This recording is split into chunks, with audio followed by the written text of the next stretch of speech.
So I just wanted to start off with, how are you feeling about your next headline gig coming up this weekend? Yeah, buzzing, absolutely buzzing.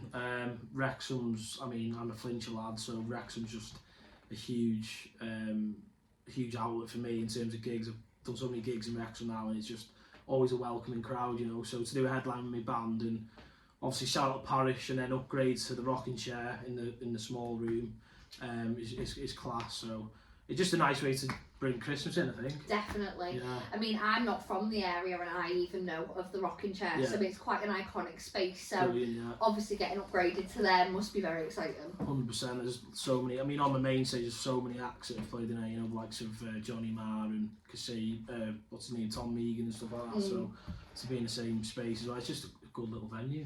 A good thing to add to your list. 100%. Yeah, definitely. Would you say that you've got a favourite space that you've done a gig in so far?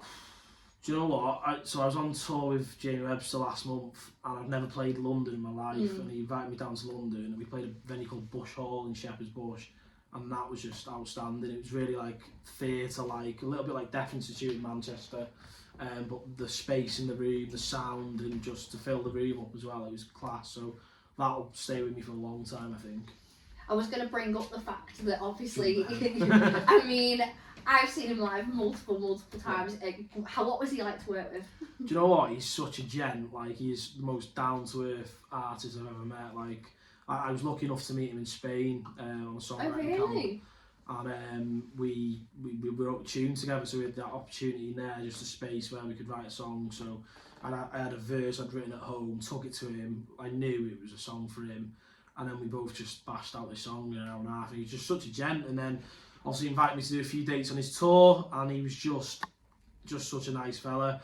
And he just wants to help artists like myself that are stuck in places like North Wales. There's not a lot going on, but yeah, proper gent. I mean, just grounded. He's massive. That's what I was going to say. It's nice when you get an artist that has got that sort of notoriety, but still really down to earth. So I was hoping that you were saying that he was nice and not one of them where it's like, don't meet your heroes. No, he's a legend.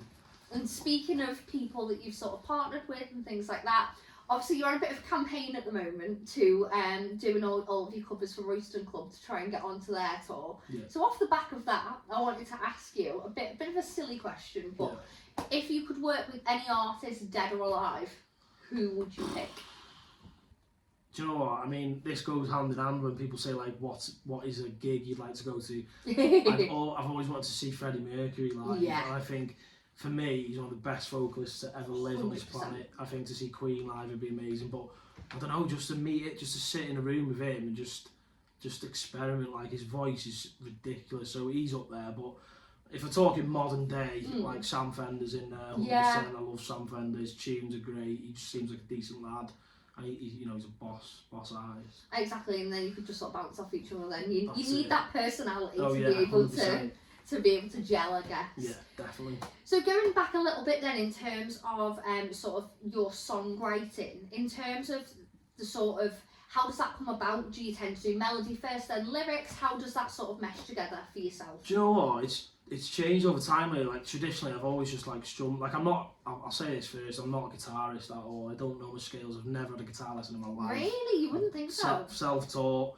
So I don't count myself as a guitarist. I'm more of a songwriter. So in the beginning, I just strum a few chords, see what come out. But now I might be walking the dog, I might be driving, and a melody will just come into my head. Lyrics will just start clicking, and it seems to be a little bit different now. So I don't know if that's because of experience or I don't know. There's just different ways of songwriting, really. So it differs, but that's probably the main way now. Where I'll just be walking the dog. I'll be on my own in my own space, and it'll just come, really. Yeah.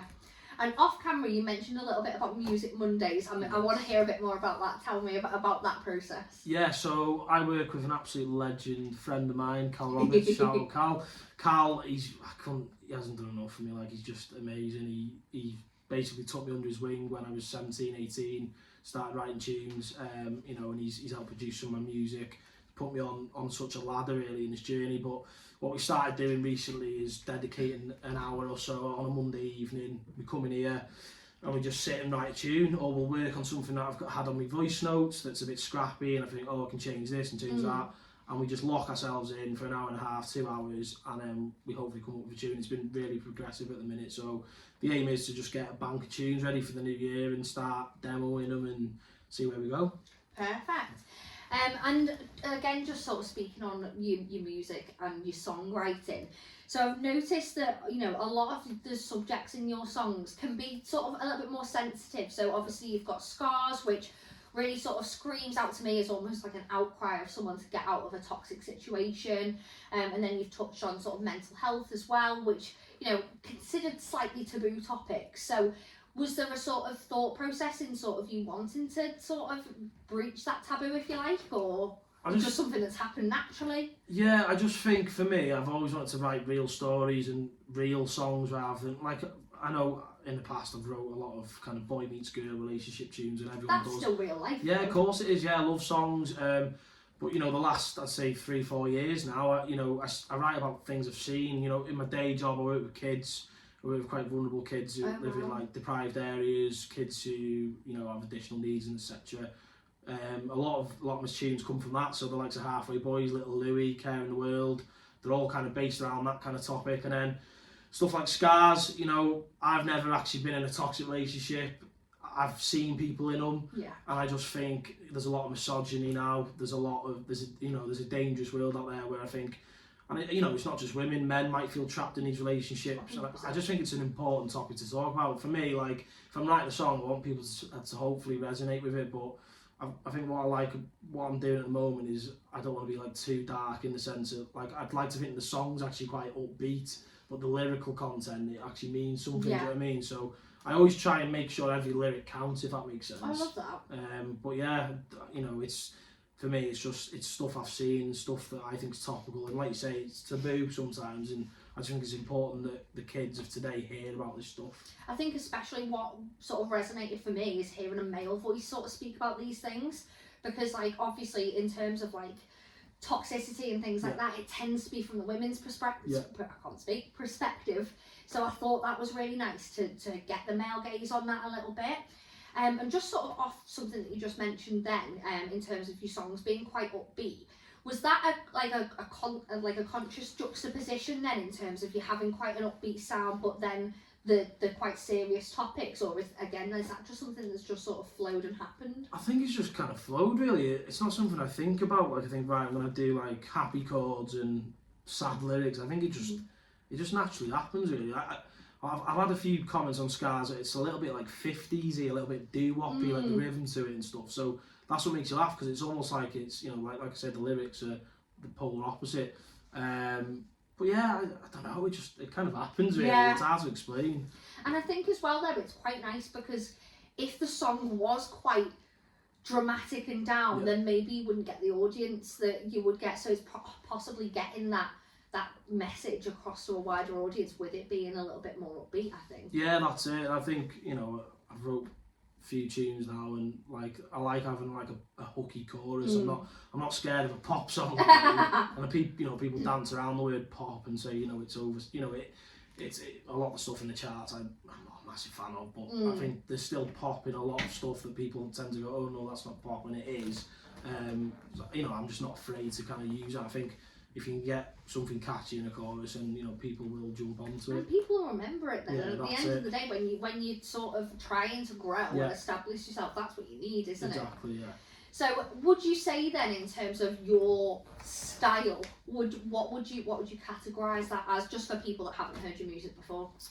I don't know. I know it's quite a hard question. I'll be honest, I hate this question. I suppose, like, I mean, my influences come from like Sam Fender, Jamie Webster, obviously.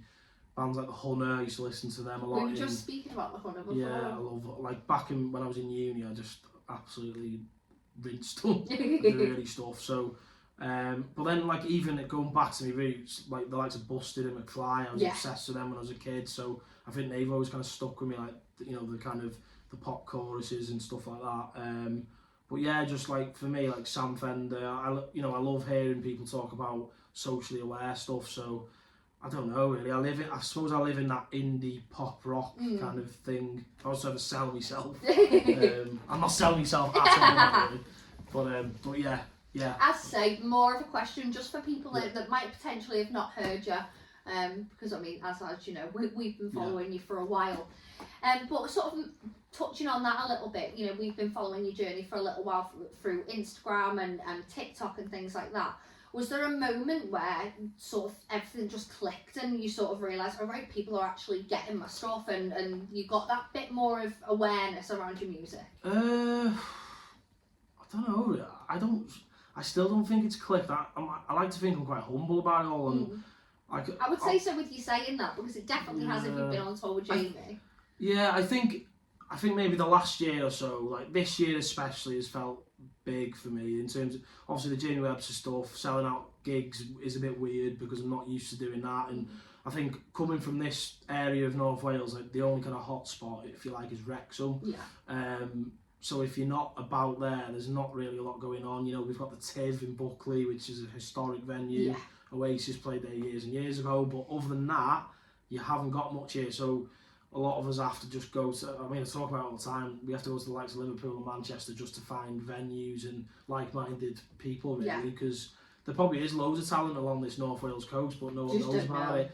And I just think, for me, like, you know, I've got 10,000 followers on TikTok, but I don't think it means anything really, and I'm still trying to reach more people. I still want to get a bigger audience, so I don't really know when it clicked really. This year's definitely been a bit eye-opening for me, but I don't know, don't want to get ahead of myself, because I think there's millions of us doing the same thing, and and there's always, like, you know, higher that you can go, but it's nice to hear that, you know, that this year has been a bit of more of a turning point for you, would you say? 100%, yeah, definitely. There's definitely been some cool milestones to hit. So. And in terms of sort of music as a whole, when did you first sort of start performing or songwriting? Do you know what? I was a shy kid, so like people won't believe it, but I hated doing like school shows. Oh really? Yeah, I hated it. Hated karaoke, hated music. I didn't do music in school. And then when I was 17, I watched my mate's covers band, and I was like, oh, that's quite cool. I wouldn't mind doing that. So I asked for a guitar for Christmas, and I kid you not, it was probably about 20 quid. It was in the middle aisle of Aldi. Oh wow! And my mum was like, I'll get in this because I'll probably quit in a week like everything else I do. So I'm learning my guitar. So around then, really, so I was about 17, 18. The singing, I really don't know where that come from. Because again, I've not had singing lessons. I liked writing as a kid. I'd write poems. I like rhymes. When I was about 11 or 12, I was really into Eminem, and I loved the idea of lyrics. So like that's always been instilled in me, I think. And I enjoyed English in school, but the music thing, I was terrified of. Terrified of standing up in front of crowds. Like I was embarrassed, like to meet my own family, like big, aunties and uncles. I was shy. Wow. So it's just hard to believe, but. Yeah, I wouldn't have thought that for a second. I know, it's hard to believe because I love it now. But yeah, 17, 18, I just started playing the pubs, and that was it really. I think that's quite an iconic story that you can sit there and say, my first guitar was from the middle aisle in Aldi, and now here I am. Especially like, as you grow and get bigger and bigger. I'd have that as my bumper sticker. Yeah, that's it. I think there's a lot of people they get it passed down from their parents. Like, but my mum and dad have never really went, listen to this, son. They've never been big music fans. Really? Like I didn't know who Oasis were until I was 11. So like that's shocking, I was in year 6 singing Wonderwall, thinking it was the best song in the world. But like there was nothing. I never had a pass down really. I didn't have like there was just a cabinet full of cheese pop CDs, just like your Westlifes and all that, and that's what I kind of grew up on. So yeah, I didn't have a baton as such. Where I feel like a lot of artists you might speak to do have that. Yeah. So I kind of just found it for myself, which it might be a blessing, because I think sometimes if you start too early, you might give up along the way. So I think I'm grateful for where it's happened and how it has. And as well, at least you've been able then to form your own opinions and your own styles without the influence too much of everyone else. Yeah, that's very true. Yeah.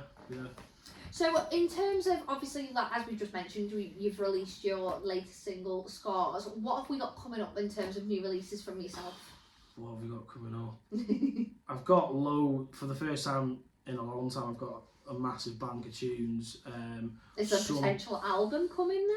Maybe an EP. Yeah. Maybe an EP with someone. I don't know yet. Can't say too much. Oh, okay. Very much rush at this stage. But yeah, 2026 there's gonna be some cool things happening. Okay. Definitely. But yeah, there's some recorded, some demos, some that are just still on the paper. But I'm gonna I'll be in the studio end of the month, so in between Christmas and New Year, just to get some demos down, and then we're gonna have a little bit of a break in January, and then yeah, we've got a few things coming up. I mean, that's dedication, doing work between Christmas and New Year, so that in itself shows how I'm sort of... Shouldn't take too long, it'll be alright. And in terms of other gigs coming up, obviously for anyone that doesn't know, we've got this Sunday, as we mentioned at the beginning, at the Rocking Chair. Yeah, Sunday 21st, still a few tickets available. And I haven't announced it yet. But, a little exclusive. We're playing a free entry gig in the Cavern Club in Liverpool. Oh wow! On Wednesday, 28th of January. So it's me and my band. It's for BBC Introducing. Which is cool. Amazing! Yeah, so there's the exclusive. There we go. I haven't announced that yet. But, well, I think that's a good place to end then on that exclusive. It's a good way to start the year. It's the first gig of the year. Definitely. For me and the band. So yeah. Definitely. Well, thank you very much for having us. Thank you. Cheers. And go and check out and get down to the gig on Sunday.